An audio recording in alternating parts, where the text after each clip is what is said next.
പാകിസ്ഥാന്റെ ചാരനായി പ്രവർത്തിച്ച ദില്ലി സ്വദേശി പോലീസ് പിടിയിലായി. 42-കാരനായ മുഹമ്മദ് പർവേസിനെയാണ് രാജസ്ഥാൻ പോലീസ് അറസ്റ്റ് ചെയ്തത്. പാകിസ്ഥാൻ ചാര സംഘടനയായ ഇന്റർ സർവീസസ് ഇന്റലിജൻസിന് വേണ്ടിയാണ് ഇയാൾ പ്രവർത്തിച്ചിരുന്നതെന്നാണ് ഔദ്യോഗികമായ റിപ്പോർട്ടുകൾ. ഫേക്ക് ഐഡന്റിറ്റി ഉപയോഗിച്ച് ഹണി ട്രാപ്പ് രീതിയിലൂടെയാണ് ഇയാളെ കുടുക്കിയത്.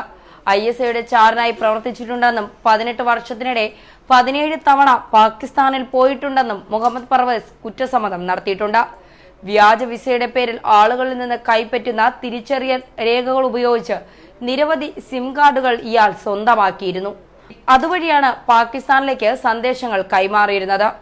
ദേശവിരുദ്ധ പ്രവർത്തനങ്ങളുടെ പേരിൽ അറസ്റ്റ് ചെയ്യപ്പെട്ട മുഹമ്മദ് പർവേസ് 2017 മുതൽ ജുഡീഷ്യൽ കസ്റ്റഡിയിലായിരുന്നു. പാക് ചാരനായി പ്രവർത്തിച്ചതിന്റെ പേരിൽ ഇപ്പോൾ രാജസ്ഥാൻ പോലീസാണ് ഇയാളെ അറസ്റ്റ് ചെയ്തത്.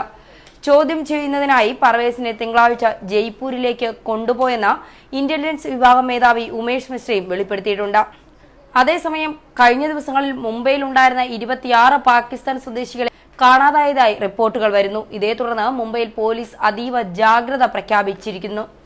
കഴിഞ്ഞ 2-3 ആഴ്ചകൾക്കിടയിലാണ് 26 പാകിസ്ഥാൻ പൗരന്മാരെ മുംബൈയിൽ നിന്ന് കാണാതായത്. ഇവർക്കായി പോലീസ് അന്വേഷണം ഊർജിതമായി നടന്നു വരികയാണ്. മഹാരാഷ്ട്ര തീവ്രവാദ വിരുദ്ധ സേനയാണ് തിരച്ചിലിന് നേതൃത്വം നൽകുന്നത്. കാണാതായവരിൽ ജുഹുവിൽ 10 വർഷമായി കച്ചവടം നടത്തിവരികയായിരുന്ന ഒരാളുമുണ്ടെന്നാണ് റിപ്പോർട്ട്. ഇന്ത്യൻ മുജാഹിദീൻ എന്ന തീവ്രവാദ സംഘടനയുടെ പ്രവർത്തനം ഇന്ത്യയിൽ വ്യാപകമാണെന്ന റിപ്പോർട്ടുകളുമുണ്ട്. ഇന്ത്യയിലുള്ള പാക് പൗരന്മാർ മുഖേന ISI ആണ് ഇന്ത്യൻ മുജാഹിദീന്റെ പ്രവർത്തനങ്ങൾക്ക് ചുക്കാൻ പിടിക്കുന്നത്.